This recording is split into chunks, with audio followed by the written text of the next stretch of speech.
Malafosse, regroupement de Bourgoin sur la ligne médiane. Il semble que la balle soit partie dans le camp de Pau. Là, on se dispute la balle au sol. L'arbitre laisse jouer. C'est Mazille qui est venu là bricoler un petit peu. Chazalé au sol, en avant. Oui, j'ai vu un en avant de Bourgoin. Vous l'avez bien vu, et M. Morrison aussi. Oui, c'est bizarre dans les remises en jeu en touche que l'arbitre soit méticuleux quand elle n'est pas droite. Pour la bonne raison, c'est qu'on autorise à lever le preneur de balle et on vient pénaliser celui qui devrait logiquement avoir la balle parce qu'il n'a pas fait une remise droite. Il est écroulé. M. Morrison fait le tour pour chercher le coupable. Y a-t-il un coupable? Il se dit en tout cas s'il n'est pas de ce côté, il doit être de l'autre. Et Torossian.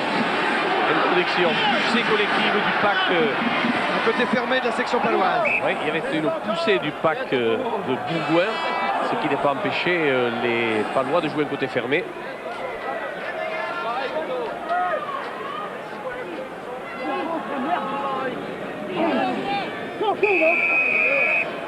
Sanctionné la première ligne de Bourgoin. Ils effondrent la mêlée sciemment. Voilà, voyez le geste de monsieur l'arbitre. En l'occurrence, il a montré David Morgan. Petit coquin. Nicolas Brusque. C'est étonnant qu'il n'est pas un gaucher, mais il a tellement bon coup de pied, ce Brusque. L'arrière de la section paloise renvoie le jeu à une trentaine de mètres de la ligne de Bourgoin-Jallieu.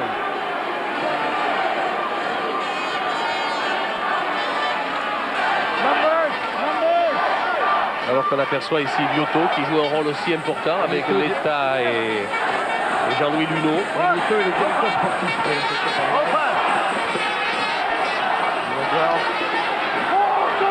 Interception de Bessillier. Pénalité, tiens. Ah, voilà une bonne pénalité pour les Palois. Trentaine de mètres des poteaux de Bourgoin. Alors que l'équipe de Pau est menée, je vous le rappelle, ici en finale de la Coupe de France. Sur la pelouse du stade des Costières à Nîmes, 3-8 par Bourgoin-Jallieu. David Ocagne. L'occasion de réduire le score.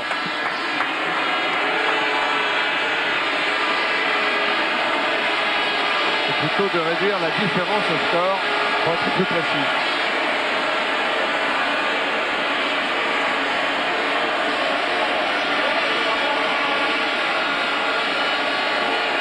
Ah, il joue pas à domicile, David Ocagne, c'est moi qui vous le dis. Hein. Ah oui, ça c'est vrai. Alors là, pour leur concentration, il a réussi la pénalité. Pour la concentration, c'était pas l'idéal, mais à l'arrivée, David Ocagne passe la balle entre les perches. L'essentiel, c'est le résultat. Pierre ? Oui, oui. Oui, avec Francis Letta, l'entraîneur des lignes arrières. On attend de voir vraiment les Palois ballon en main et puis concrétiser comme ils ne l'ont pas fait en première mi-temps. Oui, mais malheureusement, sur deux actions, on n'a pas pu concrétiser. C'est vraiment dommageable. Bon, ce qui est important pour nous, par contre, c'était de revenir très rapidement au score dès l'entame de la seconde mi-temps. Bon, eh j'espère que c'est un bon signe pour nous. Hein. Alors voilà. Cléda a bien réceptionné la remise en jeu. Il y a eu un molle et une chandelle de David Ocagne à la réception. Péclier, il est là. Coup de pied rasant, une contrée par Tripp Capdeville. Oh, ils sont remis en jeu les avants de Bourgoin, c'est normal. Mazille. Oh, il a été tenté par une escapade, puis il s'est ravisé et il a trouvé là-bas Brusque, mais l'arbitre a sifflé. Il y avait un en avant des Palois, donc il donnera une mêlée à l'avantage des Bergaliens. C'est Mazille qui va introduire la balle en mêlée. C'est dans le camp de Bourgoin cette mêlée fermée, une quarantaine de mètres de la ligne de Bourgoin-Jallieu. Comment vont-ils la jouer avec leur numéro 8? Bousculé. Il y a une avant là, l'arbitre n'a pas vu. C'est Raski. Laissé jouer. Raski. Mazille a plaqué Chazalé. En avant de Bourgoin, mêlé à l'avantage de Pau. Pierre ? Jean-Louis. Oui, il y a Nibel, Martin Cullet et Gomez qui s'échauffent dans leur but là-bas. Votre pote là. C'est le coaching ça. Triep Capdeville. Oui, j'ai l'impression que Pierre, Gilbert, Jean, Triep Capdeville a quelques problèmes. le pilier gauche de la section paloise. Alors que son équipe a 2 points de retard. Il boite. Mais je pense qu'il va même quitter le... Pascal Morin va Il va prendre la quitter place le de terrain. triathlon. Oui. Pierre-Jean Gilbert-Jean s'en va alors. Eh oui. Il va nous expliquer ce qui se passe. Pascal, Parce qu'effectivement, allez, c'est la il finale. va être remplacé. Il a mal au dos, Pierre. Il a mal au dos, oui. Le voilà, Morin. Remplacé par Morin, par conséquent, le voilà, Morin, oui. Vous savez qu'il avait eu des problèmes de Pascal Morin. hernie discale. Tout à fait. Introduction Torossian. Sortie pour Torossian. Il fait le côté fermé. Attention, il a des guiboles, lui. Il a des jambes. Il n'a pas pu passer les bras. Il est mis au sol. La balle semble être subtilisée par le pack de Bourgoin. Et l'arbitre sait qu'une pénalité. On a contourné l'obstacle, semble dire M. Morrison. Ils sont pas d'accord, les supporters de la section paloise. Hein. Pas d'accord du tout.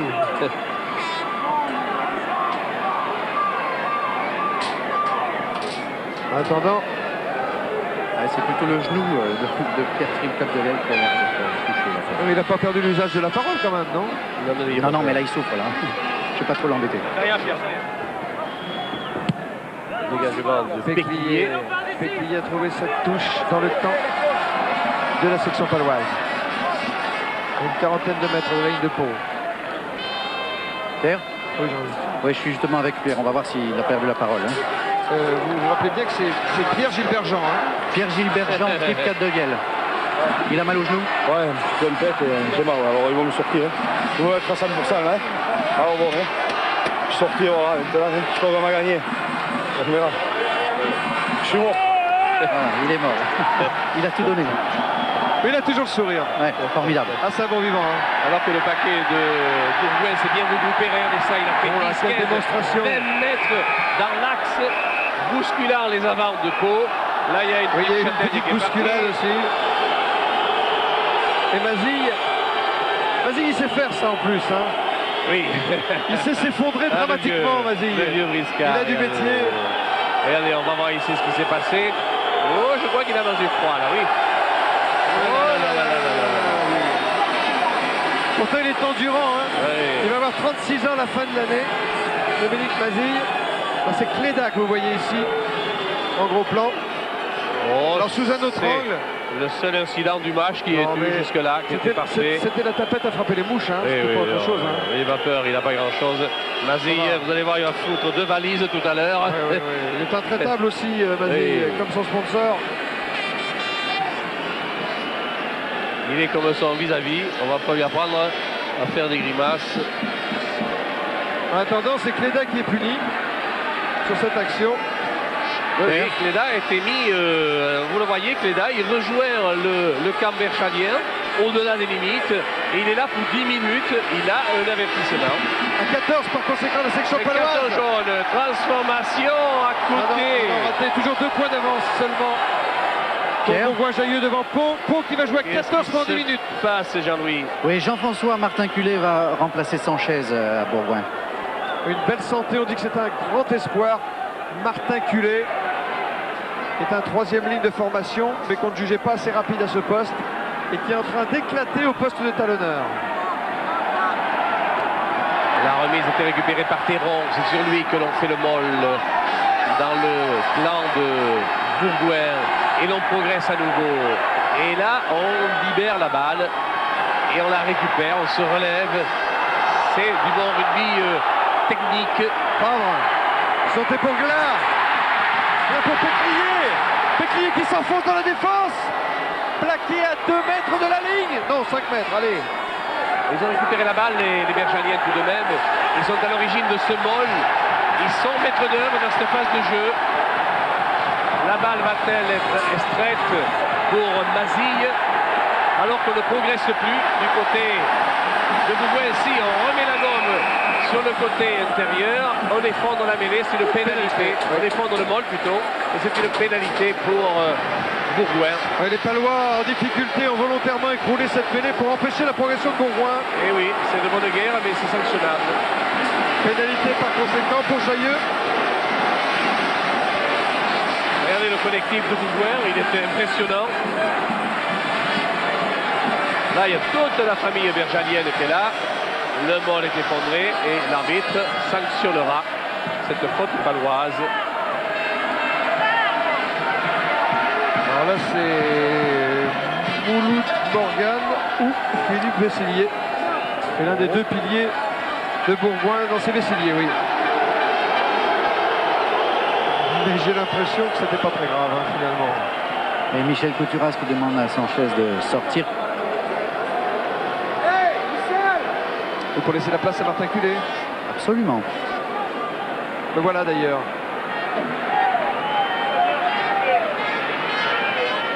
Un remplaçant de Bourgoin. Alors que Patrice Favre, en coin, va tenter cette pénalité. 2 points d'avance pour Bourgoin devant Pau en finale de la Coupe de France. C'est importante parce que 8-6 au score.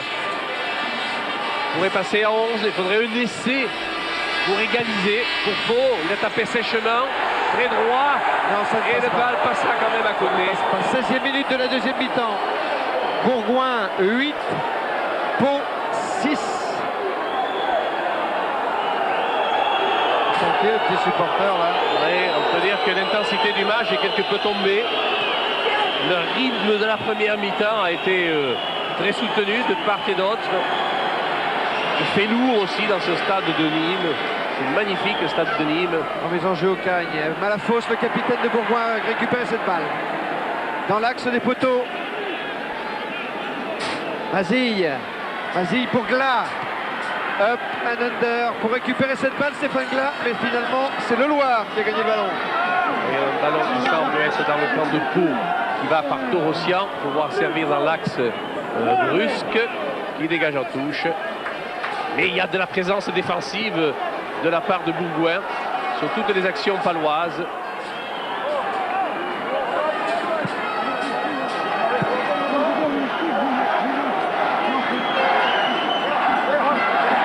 Ça touche dans le camp de la section paloise. Donc la remise en jeu qui va être effectuée par Martin Culé. Au plan sur Théron. C'est le Razia en touche moyenne. Le géant de Bourgoin. Et voilà, regardez. Quelle autorité. Ils ont le numéro au point là. Alors vraiment, je ne sais pas comment on peut le battre sur ses propres remises en jeu. Ils ont beaucoup travaillé ça à l'entraînement. Ouais, ça ne m'étonne pas. Les regroupements ici. Et la balle toujours à l'avantage de... Bon, elle était jouable la balle, mais il y a une pénalité. Bon, l'arbitre, M. Morrison, n'a pas fait de cadeau aux Palois là. Alors que le jeu pouvait continuer. Quelle prise de balle. Et puis maintenant avec le soutien des avants, les preneurs de balles, ils se régalent. Oui, je vous écoute. Oui, avec Jean-Pierre Sanchez là. Un match difficile devant. Oui, assez dur. Les Palois sont très difficiles à jouer. Ce qu'il y a, c'est que là, il faut en profiter. Ils sont 7 devant. Je pense qu'il faut assister devant là maintenant. Oui, il a raison de rappeler. Bien vu. Il a raison de rappeler qu'en ce moment, les Palois sont 7 devant puisque Cléda purge. Ouais, purge, et ça, c'est pas peu de choses, Cléda à Pau. Vous savez, c'est une pièce maîtresse de tout le pack de la section paloise. Et là, il a été prié d'aller se reposer une dizaine de minutes. Pendant ce temps, eh bien, sur cette pénalité, le demi d'ouverture, Patrice Favre va tenter celle-ci. Alors que je vous rappelle le score ici en finale de la Coupe de France. Bourgoin 8, Pau 6. C'est la 19e minute de la deuxième mi-temps. 30 mètres légèrement à droite des poteaux palois. Il a tapé avec son pied gauche, le passe entre les poteaux. Elle réussit. Voilà. 3 points de plus. Bourgoin prend le large. Pierre. Oui, Yves Théron va sortir et il va être remplacé par Frédéric Nibel. Il va se passer d'un beau preneur de balle quand même, Michel Couturas. Oui. Parce que Théron, il a fait un sans faute. Hein, alors qu'il y a une attaque ici avec Ocagne, là-bas avec Dantiac. Dantiac, cadrage débordement, il a donné une mauvaise passe à son ailier Bernard Salle. Légèrement dans le dos. Oui, que ce soit légèrement devant que légèrement derrière, une passe, c'est sûr. Ah, le coaching bat son plein en ce moment. C'est du rugby à 21 qu'on joue.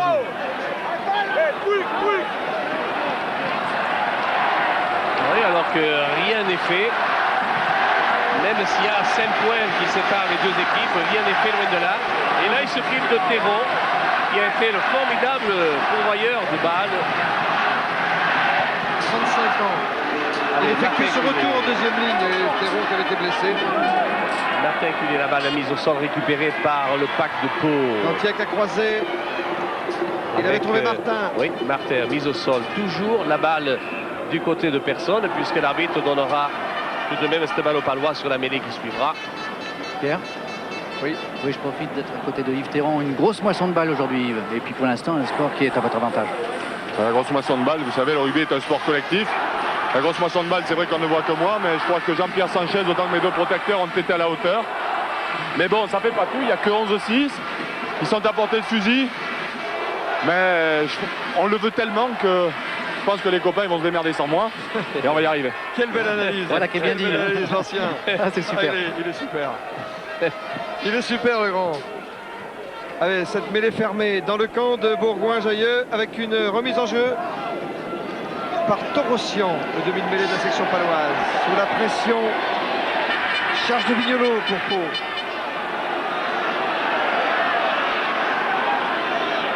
La mêlée ouverte qui était à l'avantage des Palois.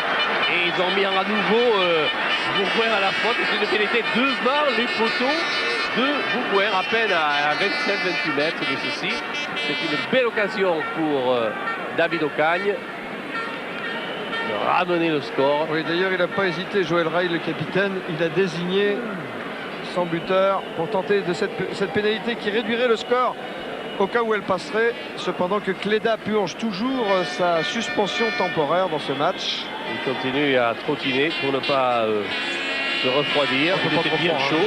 Dieu sait s'il était bien chaud. Oui, ça. Et 14 les Palois. 15 devant Bourgoin qui mène 11-6. Voilà de l'importance, cette tentative de pénalité.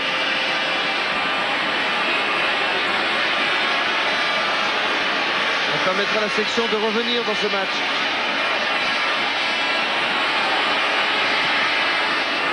Et très haut, très fort Ouais, et à ça ne côté. passe pas. Eh oui. Ça Il ne n'a passe pas bien dosé son coup de pied. Ben, ça va coûter cher. Il a tapé fort comme s'il était à 50 mètres. Ça va coûter cher, une pénalité ratée face au poteau, un joueur suspendu 10 minutes Oui. et un ballon lâché par Bernard Salle en début de match sur un essai qui paraissait tout fait. Oui, ça fait beaucoup. À ce stade de la compétition, ça fait même très cher. Long déplacement. Renvoi de Favre dans les mains de Ocagne. On n'est pas venu beaucoup le seconder à Ocagne. Et la mêlée à l'avantage de Bourgoin. Pierre? Oui, il y a Jean-Louis Luneau là, qui s'excite sur la touche. Il demande le retour de Cléda. Il dit que ça fait plus de 10 minutes. Attendez, je regarde mon chrono. Il n'a pas tout à fait tort. Hein. Il a poussé de cours là à 7. Vas-y, il faut Favre. Il ne vient pas dessus. Oui, dans la boîte. Réception d'Antiac pour Pau. Ils se sont gênés avec Torossian. C'est Dantiac, là. Le Loir récupère ce ballon finalement. De là à savoir celui des deux qui a dit laisse. Il faut toujours laisser l'avantage à celui qui a réclamé la balle. Vous allez entendre quelque chose, vous, dans ce brouhaha, parce que c'est une véritable Oui, caisse de résonance, les Costières, aujourd'hui, avec ce public chaleureux, bigarré, bruyant, cette ambiance assourdissante. Ça ne doit pas être facile pour les joueurs. La mêlée est effondrée, on va la faire rejouer. Toujours à 7 contre 8 pour Pau. Mazille à l'introduction de la balle. 30 mètres face au poteau de Pau. Bonne poussée de Bourgoin.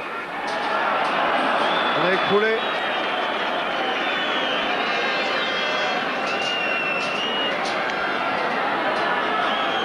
Et ça va faute en donner première l'occasion, ligne. oui, à Brusque de dégager son camp et d'essayer de venir jouer un petit peu plus dans le camp de Bourgoin.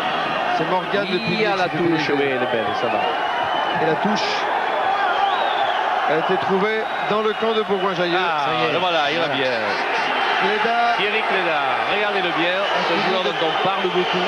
Oui, on parle même de lui pour la tournée de l'équipe de France en Australie. C'est fort possible. Ça me donne l'occasion de vous dire que nous faisons le projet, évidemment, de vous montrer en direct les 2 test matchs entre la France et l'Australie les 21 et 28 juin prochains.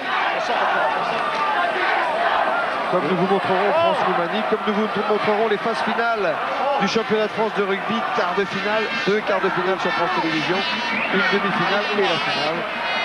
Ça sera joué à 21h, tiens, soit dit en passant, au Parc des Princes. C'est précédé d'ailleurs d'un tournoi à 7, le tournoi à 7 qui aura lieu à Charletti. Oui, Cléda est rentré, il a pris la balle, on s'est regroupé autour de lui, du côté de Pau, et l'on progresse, et on rend la monnaie de la pièce à Bourgoin.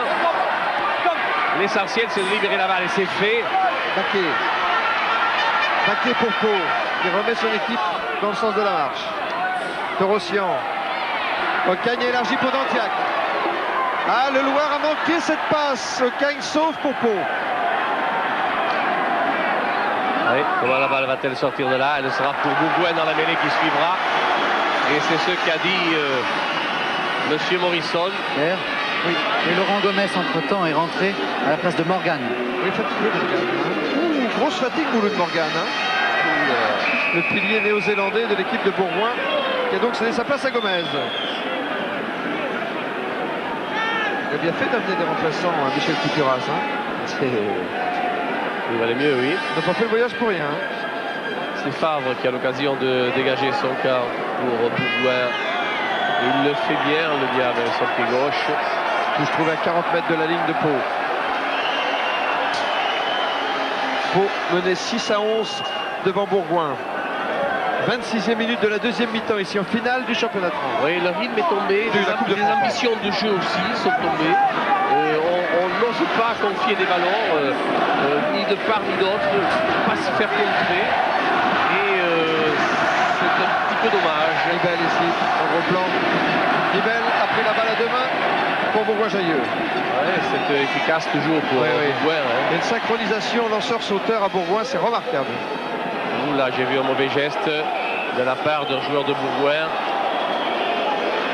Oui, l'arbitre lui accorde seulement une mêlée avec introduction section paloise, c'est-à-dire introduction en faveur de Frédéric Torossian. Le père est entraîneur de Bagnères en ce moment. Alors on va faire la mêlée parce qu'il est un petit peu chahuté. Maintenant, il y a équilibre, on est 8 d'un côté, 8 de l'autre. Et il s'occupe de Mazille. On se fait prendre la balle par Mazille. Oh, il y a quelques musclagnes là. Il laisse faire tout ça, là, l'arbitre. Malgré pas très clair, fausse. tout ça. Péclier était la réception pour Bourgoin-Jailleux. Péclier toujours. Et le Loir, Dantiac, même Cléda qui est venu à la rescousse. Oui, mais ils étaient là en soutien, les joueurs de Bourgoin. C'est un de leurs points forts. Et ils vont négocier ce ballon en leur faveur. Ah, c'est un de leurs points forts, ça. Mazille, petit côté un peu seul, Mazille a trouvé le soutien de Raski, son troisième ligne centre. Mazille toujours pour Bourgoin-Jailleux. Mazille à l'intérieur, il a trouvé finalement Chazalé. Ah, il s'occupe, c'est Mazille. Change de martaculé.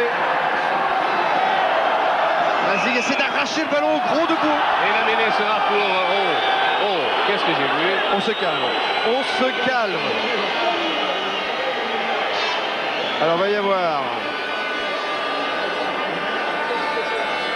un joueur averti, certainement parce que le juge de touche était là. Mazille, il y a eu un genou aussi là qui m'a paru un peu suspect. Traînant sur quelques côtes exposées. On joue au quille un peu. Et l'arbitre de touche qui a vu vient expliquer à M. Morrison.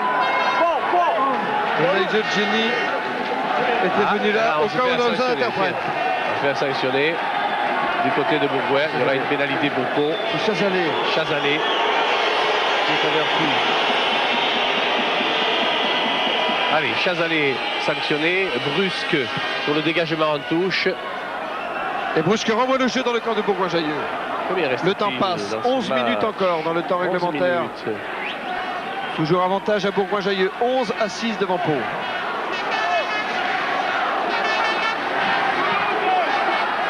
Remise en jeu Rail, le capitaine palois.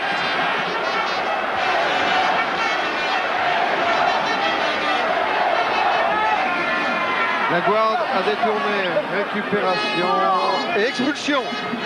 Vignolo pour Pau. Torossian au Cagne. Sauté pour Brusque. Redoublé avec Dantiac.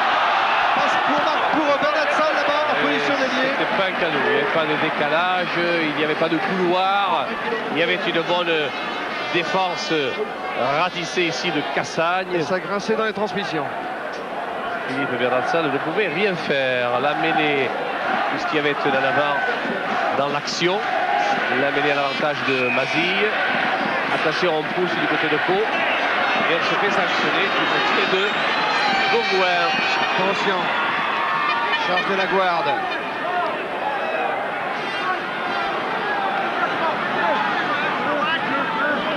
Donc toujours pour les Palois. Torossian pour Ocagne. Là, ça devient Sabolès qui est plaqué. difficile à développer le jeu. Parce qu'attaquants et défenseurs sont nez à nez, sans prendre de profondeur. Attention ici, c'est une bonne occasion ici. Le retour. La lutte. Payet au Là. pied. Payet toujours la balle pour Pau. Touche sur les 22 mètres de Bourgoin-Jaillot. Michel Couturas. L'honneur de Bourgoin. On vient de voir. Oui, alors que c'est Enfin, sur le Leloir qui a tapé dans la balle, et laquelle balle d'ailleurs a touché Sonelli et Martin. L'arbitre a laissé. Sur le flamand aussi. Oui. L'arbitre a laissé jouer. C'était une sorte d'hors-jeu involontaire. Allez, Martin qui Max Sillon. De profil. Et il a sauté, le vous vieux. avez vu ça, le diable, Thomas, il s'est détendu là. Il a bien sauté. Peut-être il a été aidé, mais quand même. Hein. Allez, le pied gauche de Favre. Et la balle se